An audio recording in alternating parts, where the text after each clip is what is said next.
বিসমিল্লাহির রহমানির রাহিম। আসসালামু আলাইকুম। আশা করি আপনারা সবাই ভালো আছেন। আমার গাছের রেন লিলি ফুলের শুভেচ্ছা আপনাদের সবাইকে।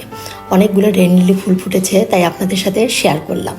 আজকে আমি আপনাদেরকে দেখাবো চিকেন শাহী কোরমা রান্না করে। আশা করি রেসিপিটি ভালো লাগবে, আর ভালো লাগলে অবশ্যই আপনারা আমাকে একটা লাইক দিয়ে ভিডিওটা দেখা শুরু করবেন। এখানে আমি কয়েকটা কাজু বাদাম আর কিশমিশ একটু দুধ দিয়ে ভিজিয়ে রাখলাম। প্রায় 10-15 মিনিটের মতো এটা আমি একটু ভিজিয়ে রাখবো। আর এখানে আমি 1 কাপ পরিমাণ দুধ নিয়েছি। এর ভিতরে দিয়ে দিব 1 টেবিল চামচ পরিমাণ ভিনেগার। বাসায় দই না থাকলে আপনারা এইভাবে দই বানাতে পারেন। দিয়ে ওটা একটু 10 মিনিটের মতো আমি রেখে দেব। এখানে আমি একটা দেশি মুরগি ভালো করে কেটে ধুয়ে পরিষ্কার করে নিয়েছি। এখন এই যে দেখুন, সুন্দর দই হয়ে গিয়েছে। এই যে এভাবে কিন্তু আপনারা বাসায় দই বানিয়ে নিতে পারেন, টক দই। এখন আমি এটা মুরগির ভিতরে দিয়ে দিব। এখানে প্রায় 1 কাপ পরিমাণ দই হয়েছে।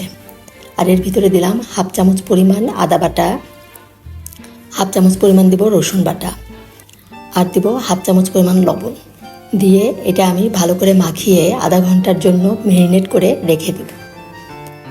বেশ ভালোভাবে মাখিয়ে এটা আমি রেখে দিয়ে আমি এখানে যে বাদাম আর কিশমিশের মধ্যে একটু সামান্য পরিমাণ জয়ত্রী দিয়ে দিলাম। দিয়ে এটা ব্লেন্ড করে নিব। আর এখানে আমি প্রায় 1/2 কাপ পরিমাণ পেঁয়াজ একটু বেরেস্তার জন্য এখানে ভেজে নিচ্ছি। এই যে বেরেস্তাটা করা হয়ে গিয়েছে, এখন আমি বেরেস্তাটা তুলে রাখবো।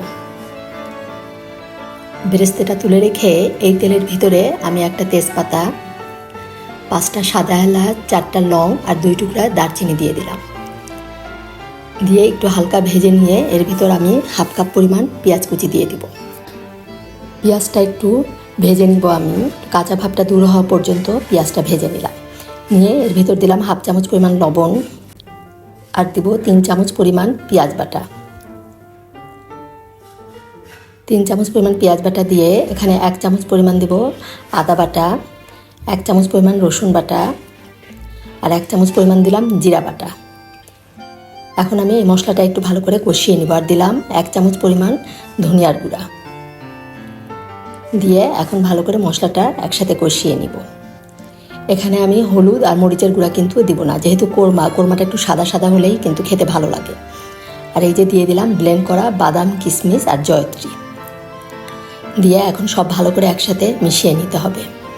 এই বাদামটা দেওয়াতে কিন্তু মশলাটা বেশ ঘন হয়ে যাচ্ছে, দেখুন অনেকটা ঘন হয়ে আসছে।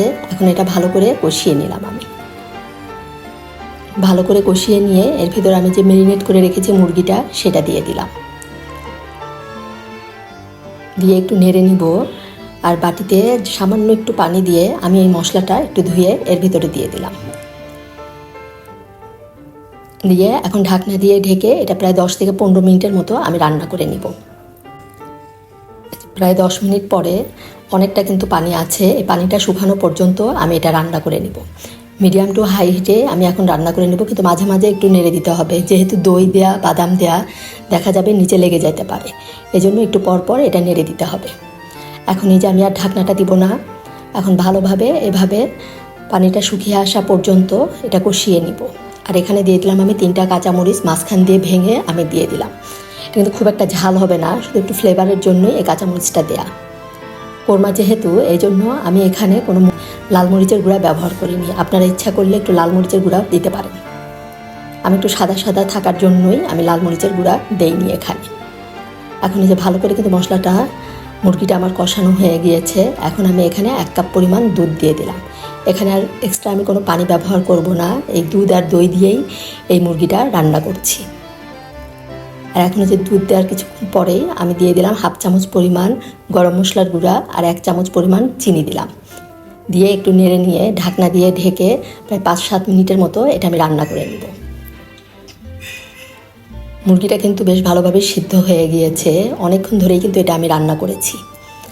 এখন এই যে মিডিয়াম হিটে আমি রান্নাটা করে নিলাম, যে হয়ে গিয়েছে। এখন আমি এখানে 1 টেবিল চামচ পরিমাণ ঘি দিয়ে দিব। কোরমাতে কিন্তু অবশ্যই ঘিটা দিতে হবে। এই যে লাস্টে আমি নামানোর আগে একটু ঘি দিলাম। দিয়ে আবার ঢাকনা দিয়ে ঢেকে 2 মিনিটের মতো একটু রান্না করে নিব। রান্নাটা যদি ভালো লাগে, প্রথমেই বলেছি যে অবশ্যই আপনারা আমাকে একটা লাইক দিবেন, কমেন্ট করে জানাবেন কেমন লাগলো। আর যারা এখনও সাবস্ক্রাইব করেননি অবশ্যই সাবস্ক্রাইব করে আমার পাশে থাকবেন। যে কোরমাটা কিন্তু আমার হয়ে গিয়েছে, এখন আমি একটু নেড়ে নিয়ে এর ভিতরে যে পেঁয়াজটা বেরেস্তা করে রেখেছি সেই পেঁয়াজ বেরেস্তা দিয়ে দিব। আর কোরমা কিন্তু একটু ঝোল ঝোল থাকলেই খেতে ভালো লাগে। আর এই কোরমা কিন্তু সাদা পোলাওয়ের সাথেই খেতে বেশি মজা লাগে। এই যে আমি এখন পেঁয়াজ বেরেস্তাটা দিয়ে ঢাকনা দিয়ে ঢেকে চুলাটা অফ করে দেবো, এতে করে পেঁয়াজ বেরেস্তার ফ্লেভারটা কোরমার সাথে বেশ ভালোভাবে মিশে যাবে। এই যে হয়ে গেল আমার চিকেন শাহি কোরমা রান্না। অবশ্যই আপনারা এভাবে একবার রান্না করে খেয়ে দেখবেন। ধন্যবাদ সবাইকে, সবাই ভালো থাকবেন। আল্লাহ হাফেজ।